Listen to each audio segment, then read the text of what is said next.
Mobile बिना मनावा ना लागे राजा, मोबाइल बिना मनावा ना लागे राजा।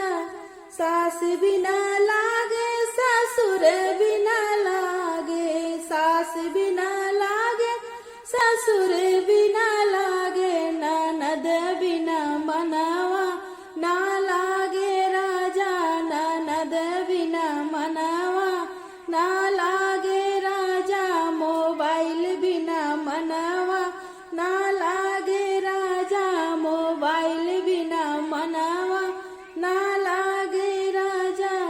जेठ बिना लागे जेठानी बिना लागे, जेठ बिना लागे जेठानी बिना लागे। देवर बिना मनावा ना लागे राजा, देवर बिना मनावा ना लागे राजा। मोबाइल बिना मनावा ना लागे राजा, मोबाइल बिना मनावा ना लागे राजा।